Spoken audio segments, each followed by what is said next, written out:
XIX, mas falece no século XX. E a Simone de Beauvoir, ela criou uma teoria de gênero que faz com que, primeiramente, no campo feminino se entenda que a mulher, ela não é mulher ao nascer, mas ela se torna mulher. Em um determinado momento de sua vida, ela escolhe que é mulher, ela se torna, ela não nasce mulher. E essa ideia ela relata no seu livro Proeminente o Segundo Sexo. A atualidade tem adotado, principalmente pelo campo das feministas, as feministas extremas, de que não se pode definir um indivíduo ou o seu gênero apenas a partir do seu nascimento. Se o menino nasceu, ele não pode ser chamado de menino apenas pela sua genitália, pelo seu órgão ali que o define. Ele precisa crescer e, a partir de um certo momento de sua vida, ele vai se classificar se é ou não menino. A mesma forma acontece com a parte feminina. Não pode se definir uma mulher pelo seu gênero, e ela precisa crescer e, quando chegar em um determinado ponto da sua vida, entender que ela é uma menina ou não. Esse é um argumento que tem ganhado força, principalmente dentro das discussões atuais. Qual é o argumento também que eles utilizam? Eles dizem que o indivíduo só classifica meninos e meninas porque a sociedade criou essa rotulação. O menino é menina porque o pai dá carrinho, dá boneco, dá short, dá calça, dá camisa. A menina é menina porque o pai pinta o quarto de rosa, a mãe faz o bolinho rosa, compra a bonequinha da Barbie. E diz que, na verdade, é a influência social que torna o indivíduo definido a partir de um gênero. E não porque o ser ou o indivíduo realmente descobriu que ele é aquilo. Essa é uma dos pensamentos atuais em relação à família. E qual é a ideia central do conceito da ideologia de gênero? É que não pode definir mais família como homem e mulher, já que esse conceito é um conceito cristão, é um conceito judaico, é um conceito bíblico.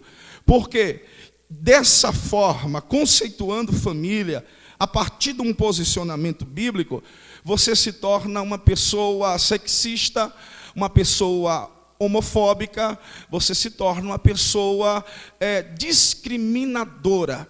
Então, falar de família hoje, lá fora, precisa ser a partir de um conceito. A família tem que ser definida segundo esse pensamento entre pessoas. A família é constituída por pessoas e não mais por homem, mulher e prole. Entende? Mas nós cristãos entendemos uma coisa, que a família ela é constituída por homem e mulher, macho e fêmea. Assim Deus criou o homem à sua imagem, à sua semelhança, e posteriormente deu a ele o direito de poder procriar. Porque a família tem essa característica, que é a da prole, a da procriação. Então, nós cristãos sofremos grandes ataques, socialmente falando, em virtude desse posicionamento de gênero.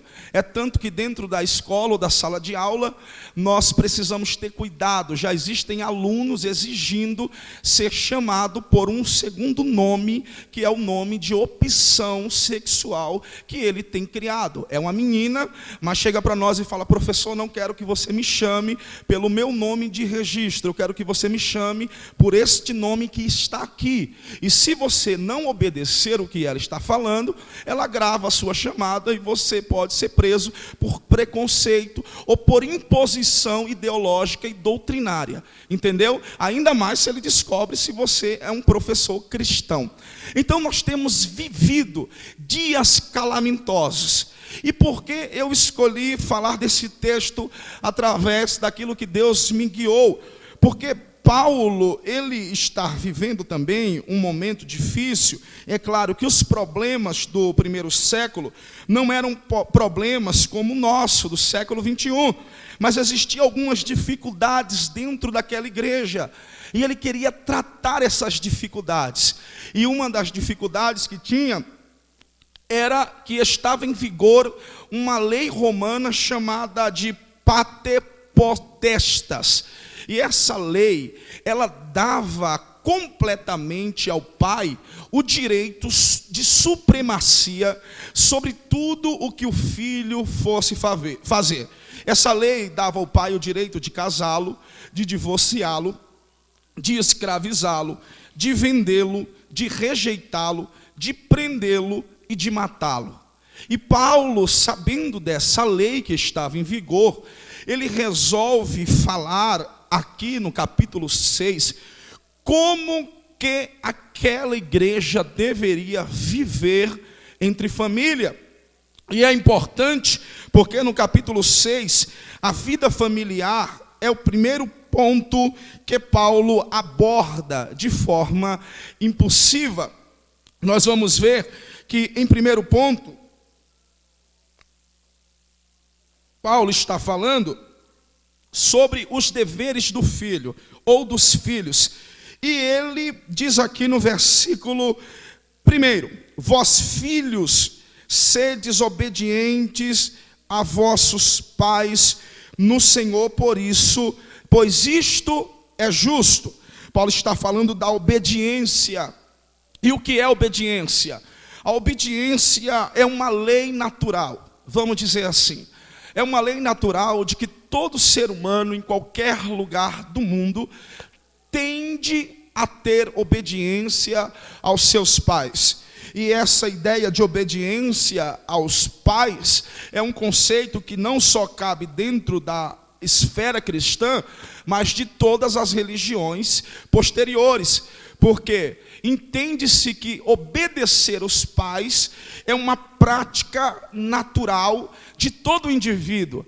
E existe até um teólogo muito importante, que é o Lloyd Jones, que diz que desobedecer aos pais é uma prática antinatural dos filhos. É uma prática que você deve estranhar, porque o filho que não obedece aos seus pais, alguma coisa de errado está acontecendo.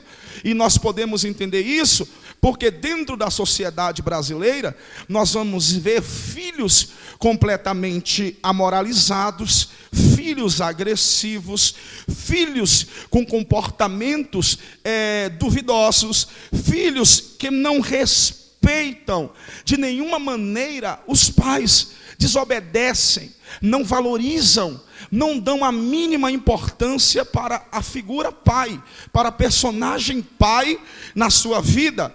Em segundo lugar, Paulo fala que obedecer aos pais deve ser feito, porque isso é um mandamento da lei de Deus, é uma instrução da lei do Senhor.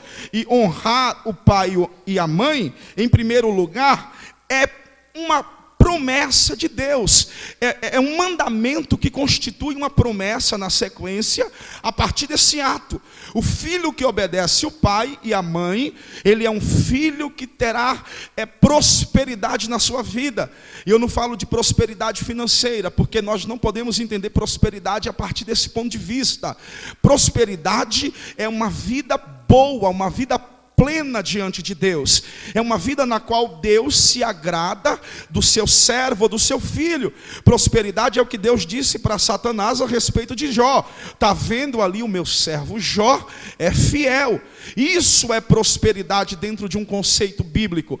E Paulo diz que nós devemos não só obedecer, mas sim honrar. E honrar o pai e a mãe envolve respeito, envolve cuidado, envolve amor, envolve dar presentes durante a sua vida. E isso é interessante porque existem filhos que eles nunca dão uma flor para os seus pais durante a sua vida, mas quando os pais falecem, eles vão lá entregar aos pais uma rosa no seu funeral, chorando amargorosamente, porque perdeu o seu pai, a sua mãe não está mais ali diante dele, e ele não pode mais se lamuriar ou se arrepender. Terá uma vida de remorso, porque durante toda a sua vida, ele não esteve nem aí para o que o pai e a mãe representavam para eles. Eles fizeram o que queriam, falaram o que queria, respondia, gritava, xingava, batia a porta,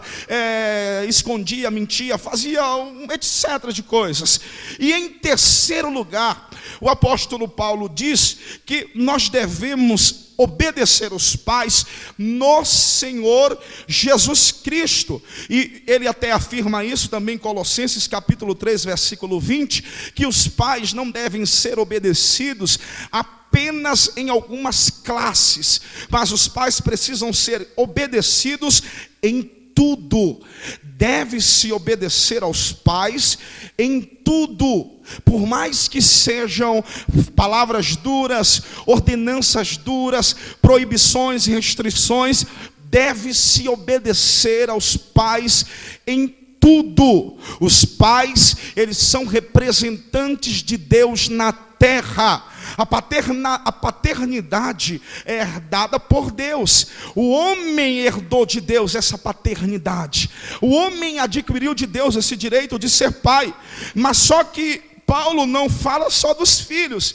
E isso é interessante, porque a partir do versículo 4, ele vai falar dos deveres dos pais.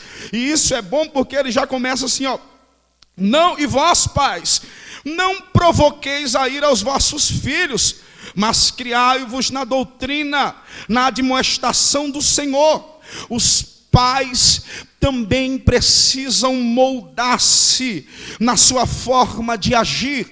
E é interessante que ele já começa a exortação a partir de um ponto, vamos se dizer, exortativo. Ele diz assim, ó: não provoqueis a ira aos vossos filhos, porque vocês, pais, são pessoas que estão exercendo uma função que Deus lhes outorgou. E isso ele relata em Efésios 3, capítulo 3, versículo 14 e versículo 15, capítulo 4 e versículo 6. A paternidade é um empréstimo que Deus deu aos pais para cuidar dos seus filhos. Primeiro, os pais, eles devem agir de algumas maneiras que eu quero citar aqui para vocês. Eu ainda não sou pai, mas o que eu estou falando aqui para vocês é fundamentado nas Escrituras Sagradas. Preste atenção nisso. O pai não deve possuir excesso de favoritismo. E nós vemos isso no caso de Jacó, no caso de Isaac, Jacó e Esaú.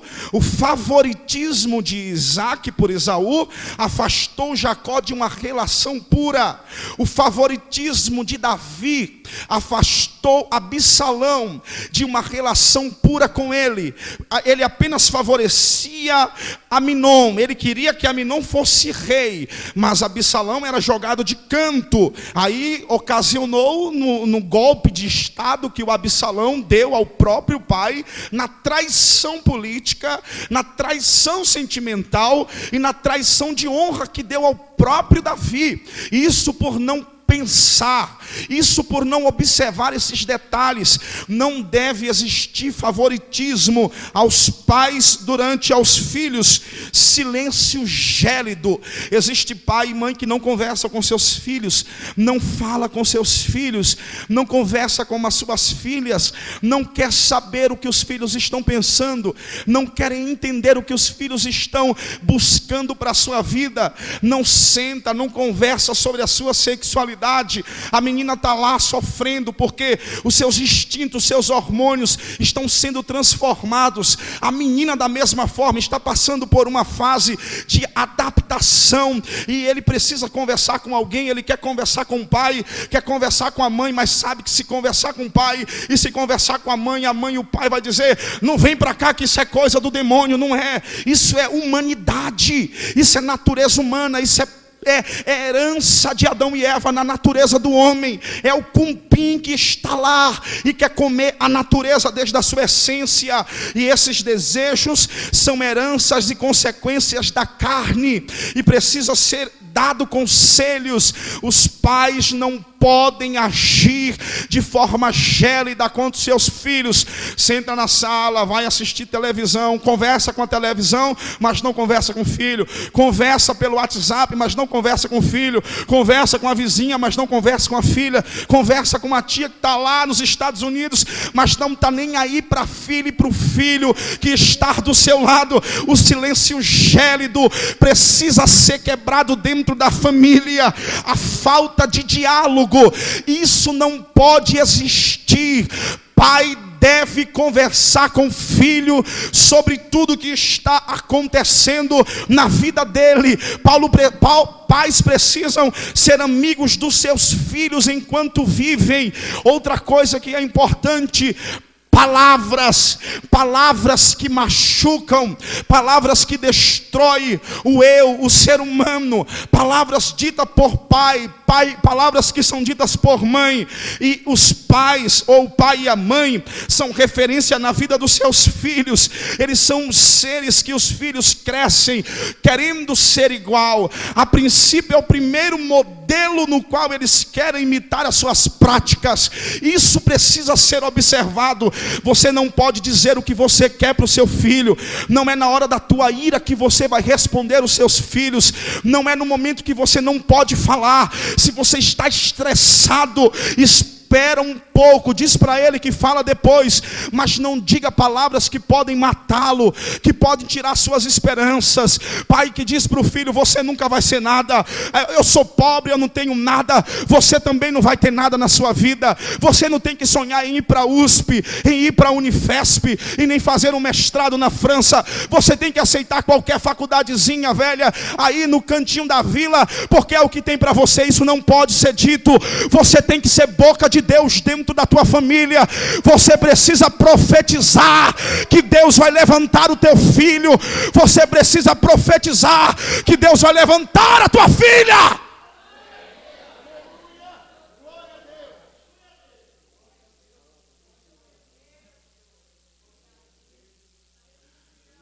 Aleluia. Crueldades físicas. Crueldades físicas. Existem pais que eles escravizam no sentido literal do termo nas agressões. O filho não pode falar nada que ele desce a marretada, desce o braço, desce o cinto. O menino às vezes cometeu algo sem querer e já leva um tapa. A menina apanha e a mãe diz: é porque eu te amo, minha filha. Aí ela casa, encontra um marido que espanca ela. Aí ela vai falar: não, ele me ama. Ele me ama. A minha mãe me ensinou que apanhar é sinal de amor. A minha mãe me ensinou que apanhar é sinal de demonstração de amor. Não pode ser assim. Crueldades físicas, é claro que você precisa corrigir, e a Bíblia fala para você fazer isso com sabedoria. Mas você precisa ter sabedoria de Deus na hora de bater, na hora de corrigir com uma vara. Você precisa entender que ali é para aprendizado de uma lição, e não é um instrumento que você vai treinar o Muay Thai, e que você vai treinar ali golpes jiu-jitsus, ou que você vai treinar para ir para o UFC do ano que vem. É uma criança, é um ser humano que vai guardar aquelas informações e precisa da tua atenção para ser uma boa pessoa posteriormente. Desestímulo, pai que não anima o filho para nada. Esta palavra é dura, eu sei que é dura, Deus falou para mim que é dura, mas ela precisa ser pregada. Você precisa aprender a estimular a tua família. Você é representante de Deus dentro da tua casa. Você precisa pegar esta palavra, que é a palavra de Deus, a que Ele te confiou, abrir ela dentro da tua casa e começar a pregar para a tua família, porque lá dentro é a tua primeira igreja. A tua casa é a tua igreja, a tua tua família é a tua igreja, e você precisa pregar a palavra lá dentro.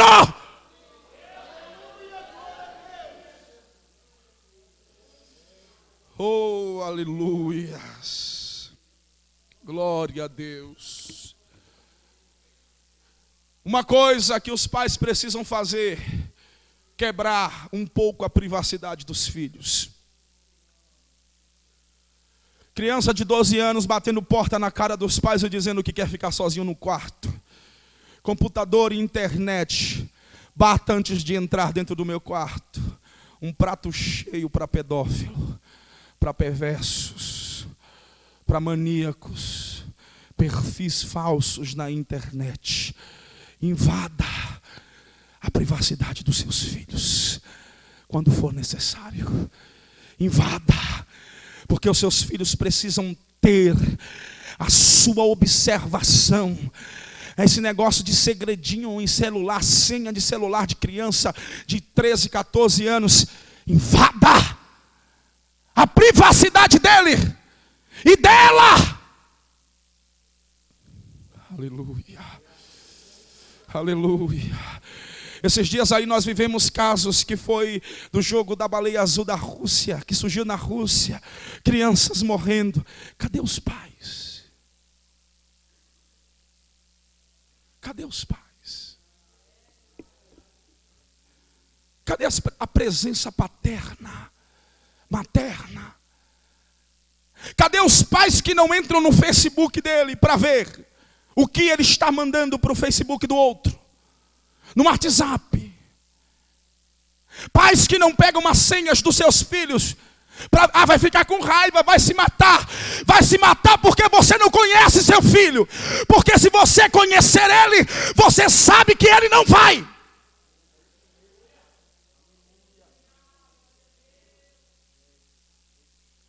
Aleluia. Você precisa conhecer a criança.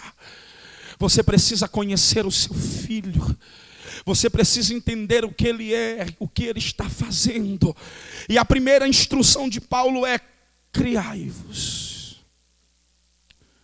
Nutrir, alimentar, proteger, dar carinhos. Essa é uma função da família. Criar, amar, dar comida. Depois, na disciplina. A palavra disciplina é paideia, que quer dizer pegar do caminho errado e colocar no caminho certo. Quando Cristo diz: eu disciplino a todos que amo, Cristo está falando: eu pego pela mão e trago para o caminho certo. Eu pego o ser que está indo por um caminho errado, eu seguro na mão e trago para o caminho certo. Isto é o conceito aqui de disciplina. É falar. Falar. E esse conceito de disciplina precisa ser entendido. Que não é espancamento, como eu já disse. É pegar na mão e falar. Falar. E Satanás está acabando com os diálogos. Ele está acabando o diálogo entre a família. A tecnologia é um dos fatores que motivam essa alienação. As pessoas acordam, elas não sentam na mesa. Elas vão embora e depois mandam mensagem. Bom dia. Boa tarde. Boa noite. Chega em casa cansado, dorme. Amanhã eu converso. Ninguém almoçou. Ninguém jantou. Tomou café. Mas depois mandou o emoticon. Tudo bem? Os olhinhos com corações. Querendo expressar amor.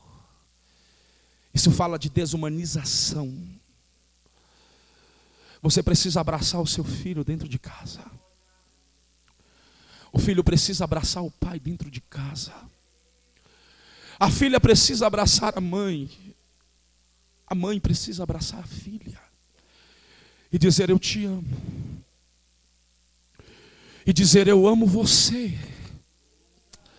Aleluia. Eu saí de casa com 14 anos. Eu nunca mais tive o privilégio de conviver com a minha família, porque Deus mudou o meu caminho de uma forma que eu vim parar aqui. Mas a minha família está na Bahia. Eu não vi minhas irmãs crescerem. Eu não acompanhei momentos difíceis, talvez que elas precisaram de mim para conversar. Eu não estive mais com a minha mãe nos dias das mães para dizer para ela: eu te amo. Eu perdi por causa da desobediência e da rebeldia. E hoje eu valorizo a minha mãe e eu mando mensagem para ela e digo que eu a amo. Eu ligo e digo: eu te amo, mãe. Nós somos nordestinos, e nordestinos em grande parte, ele tem dificuldade de expressar os seus sentimentos. Mas eu quebrei isso, eu falei: eu te amo. O filho precisa dizer que ama.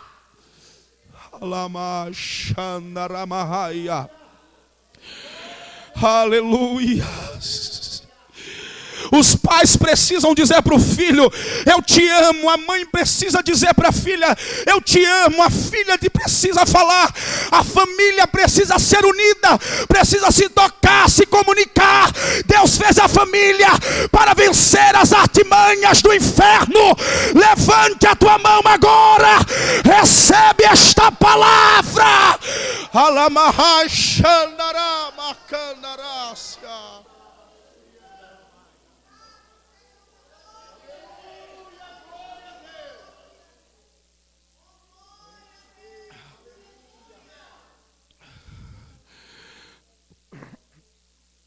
Vocês falam eu te amo para os amigos na escola,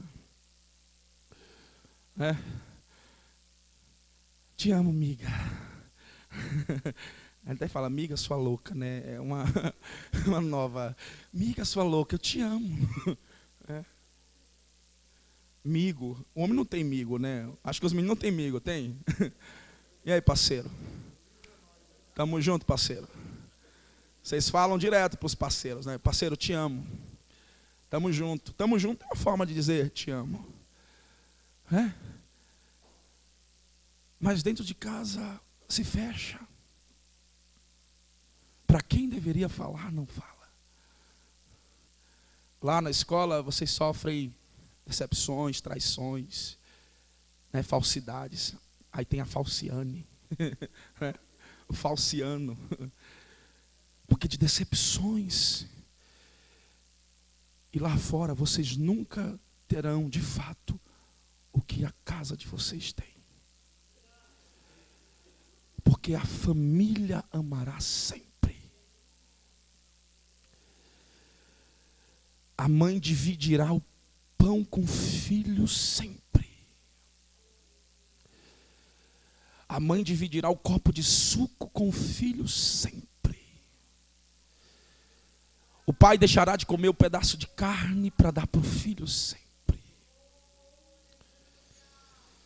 O pai deixa de comprar roupa para ele, para comprar para o filho, para vê-lo vestido, para vê-lo bem. A mãe repete a roupa anualmente, mas a filha está lá bonita, cabelo escovado, cacheado, perfume, celular bom. Porque eles têm a prioridade de amar vocês. Eles não querem nada de volta, eles só querem amor, respeito. Ame os seus pais. Respeite os seus pais. Ame os filhos, respeitem os filhos. Cada criança precisa ser respeitada na sua particularidade, porque elas têm personalidades distintas. Ame ele, mas não abandone ele. Respeite ele, mas não deixe ele aleatório. Abrace. Chama para assistir um filme, chama para conversar, chama para orar, chama para ler a palavra. Aleluia. E Paulo diz assim, ó, e criai-o na instrução, admoestação, educação verbal. A palavra grega é noutésia, admoestação, a educação falada. O pai não deve culpar ou colocar a educação do filho no Estado, na escola e nem na sociedade. Biblicamente falando, a educação dos filhos é responsabilidade dos pais. E qual é essa educação? O Evangelho. O Evangelho é a maior educação verbal que você pode dar para os seus filhos. É a palavra que precisa estar viva dentro do seu lar. É a Bíblia que precisa estar lá dentro da sua casa. É Cristo que precisa estar lá dentro da sua família. É Jesus que precisa estar brilhando dentro da sua casa. Aleluia.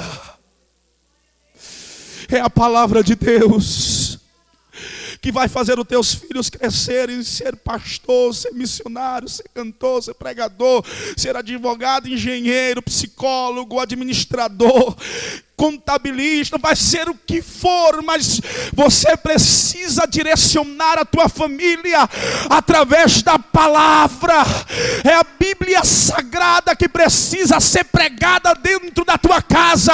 Não é a televisão que deve educar lá dentro, não é a babá, não é o vizinho, mas é a palavra de Deus que tem que estar viva dentro da tua família, dentro da tua casa. Fique de pé, por favor.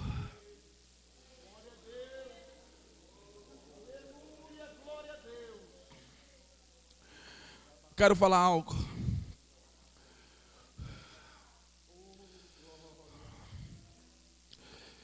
Existem os conflitos. Existem os conflitos entre irmãos, entre primos, entre tia, tio, tia, pai, filho, pais em si. E às vezes isso são passados para trás.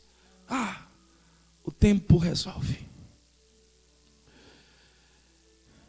Mas existem coisas que ficam ali dentro, martelando, né? Batendo. Jesus quer curar isso hoje. Jesus quer limpar todo ressentimento familiar aqui dentro. Talvez você magoou seu filho, sua filha. Ou a sua filha te magoou, o seu filho. E vocês nunca se perdoaram por isso.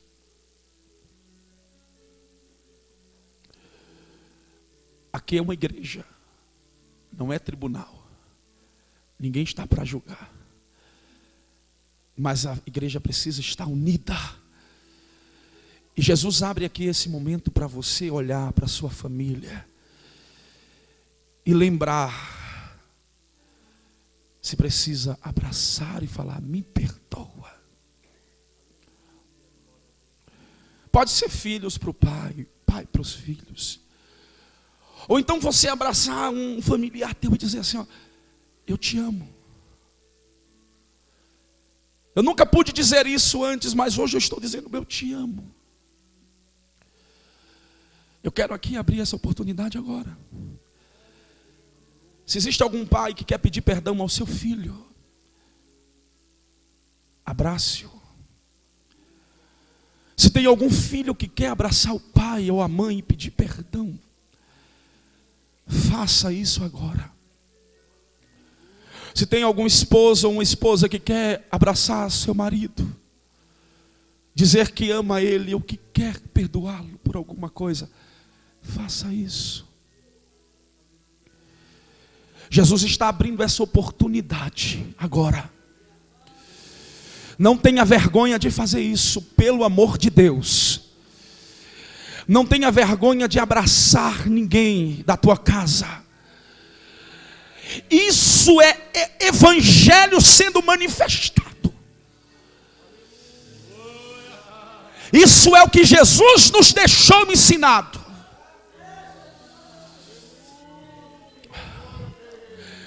E não endureça o teu coração nesta hora.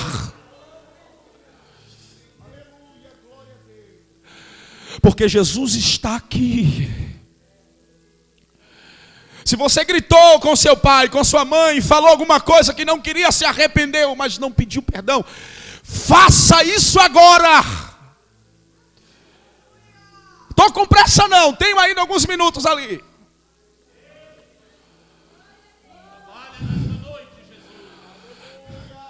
Aleluias. Aleluias. Aleluias. O Espírito Santo está aqui. O Espírito Santo de Deus está aqui. Taruels, pega o microfone. O Espírito Santo de Deus está aqui. Ramahai Shanareka Nabrahasia. Aramakando riminahasu midekanda ramashaya nagas. Aleluias. Aleluias. Eu sei que esta palavra falou com alguém. Se a tua família não está aqui, vem aqui à frente representar mesmo assim. Mas se o teu familiar está aqui dentro desta igreja, vá lá. Abrace ele. Aleluias. Abrace ele. Oh, glória a Deus. Abrace ele. Abrace ele. Os filhos vão aos pais, os pais aos filhos. Oh, glória. Rimahashandaragasuriandarai.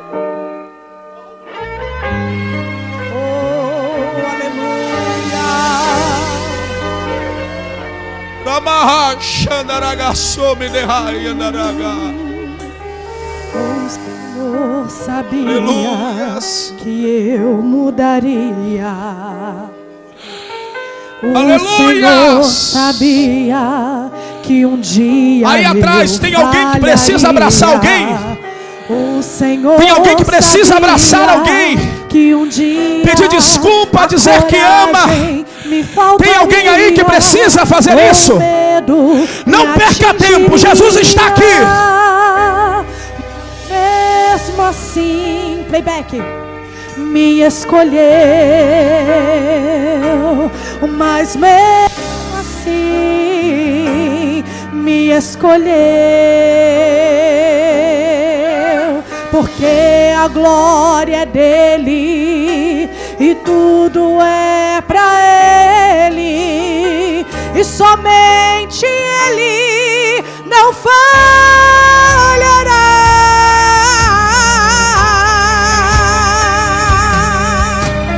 O Senhor sabia que eu mudaria. Aleluias!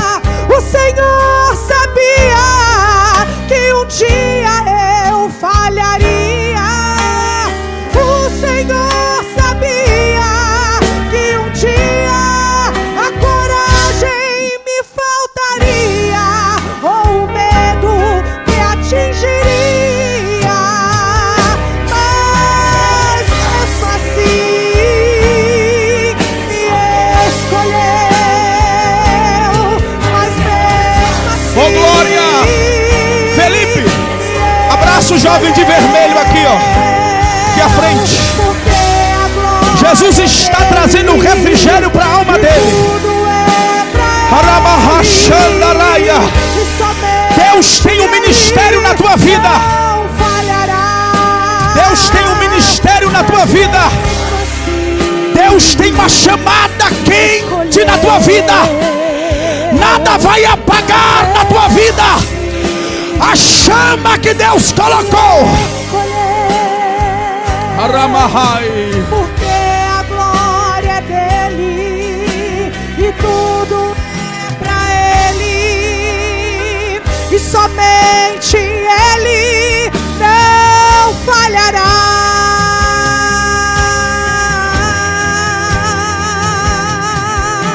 Perdoa-me pelas vezes que não te glorifiquei. Eu só soube pedir, pedir, pedir e nunca agradeci. Perdoa-me,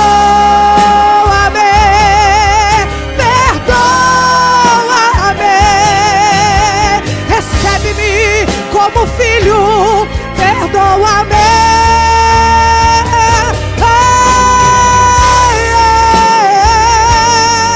Ele me escolheu, mas mesmo assim me escolheu,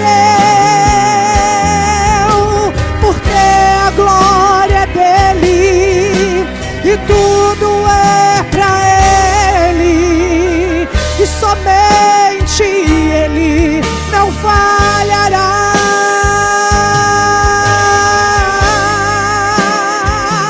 Não mudará, somente ele